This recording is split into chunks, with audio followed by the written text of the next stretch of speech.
In this video, I want to talk about 5 things that every life coach should know. And these are the sort of things that they probably don't tell you when you take other courses on how to be a life coach. Okay, the first thing is you'll probably feel like a fraud when you first start out. I know that's a strange thing to say, but it's perfectly normal to feel this way.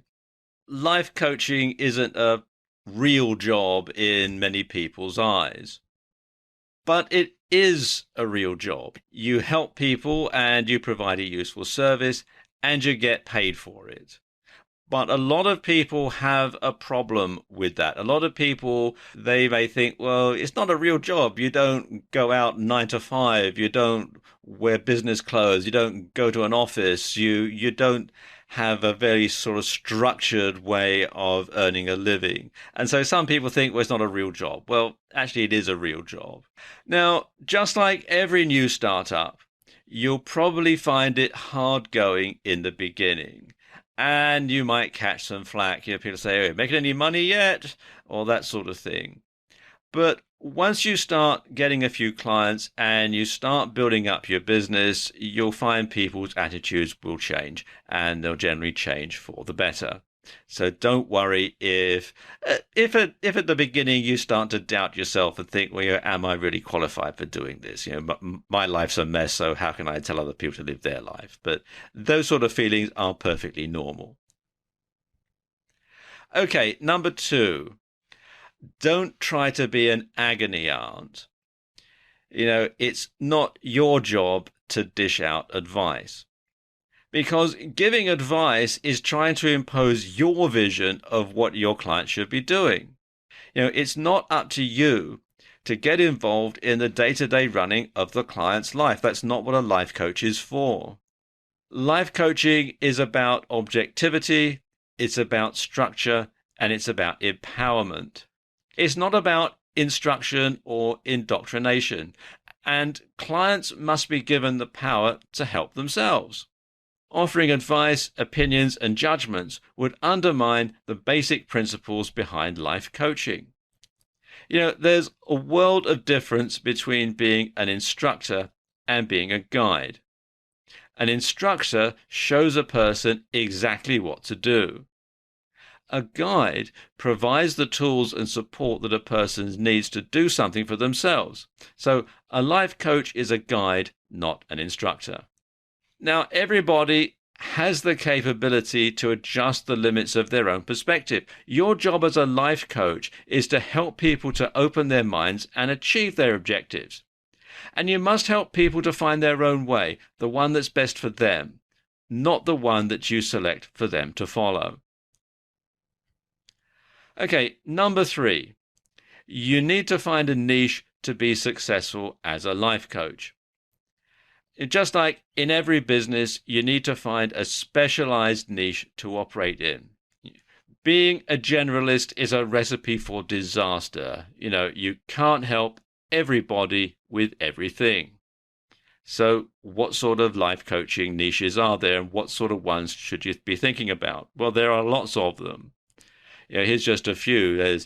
You can help people with their business life, family life, child rearing, love life, relationships, motivation, and so on. But you'll notice that each of these niches requires a different set of skills. Your business life is going to be different from child rearing, and your love life is going to be different from family life. So you see, each one is different slightly. So you do need to concentrate on one particular niche at a time in order to become expert at it. Okay, number 4, and this is something that not a lot of people think about when they go into life coaching or any other form of coaching, really. And that is that you need to provide products as well as services to generate a decent income. You see, providing services takes time. And you'll find that there are periods of inactivity between the times when you're providing the service. You can only do one thing at a time when you're providing a service. And particularly if you're going to do one-on-one life coaching, then you can only help one client for each particular block of sessions. And even highly paid services like motivational speaking are not required all that often. You might hear a story about some highly paid motivational speaker, and let's say they get paid $10,000 to do a seminar or something like that only takes 3 or 4 hours to do. And you might think, wow, I could do one of those a week, $10,000 a week. Well, then you find that, well, actually, they only do maybe 2 a year. Well, that's only $20,000, and all of a sudden it's not quite so highly paid. So you do need to be able to have some means of bringing in some income when you're not actually out there earning it by providing the service. So what sort of products are we talking about here? Well, first of all, we're talking about books.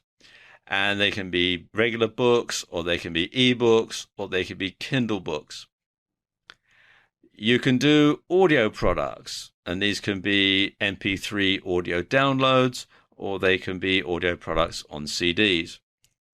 You can do videos that feature yourself just speaking to camera, or you can have more professional videos that have camera and graphics, or you can have graphics and a voiceover like this video. And finally, you can have self-help and study courses. And these are more structured. And you probably won't want to start launching these until you've been a life coach for a while, because you can draw on your experience of helping clients for the information and the pace and everything that you want to put into a self-help or a study course. Now, in addition to boosting your income, these things help to establish your credibility as a life coach. In fact, a printed book in particular can establish you as an expert in many people's eyes. Okay, finally, number 5.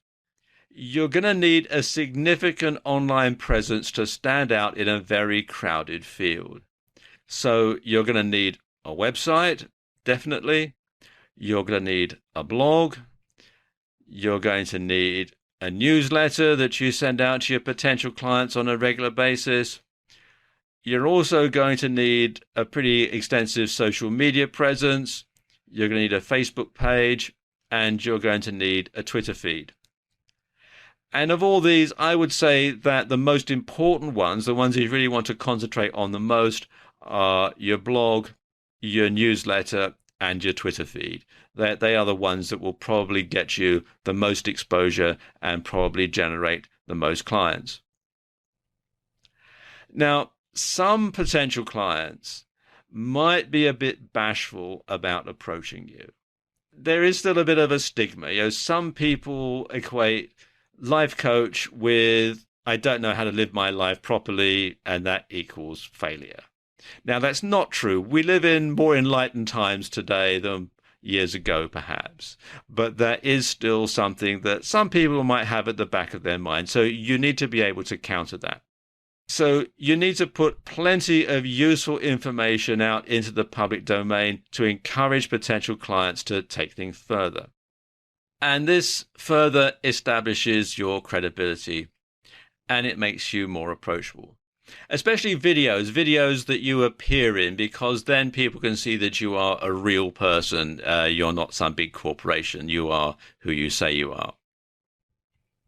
Oh, and one more thing. You never stop learning.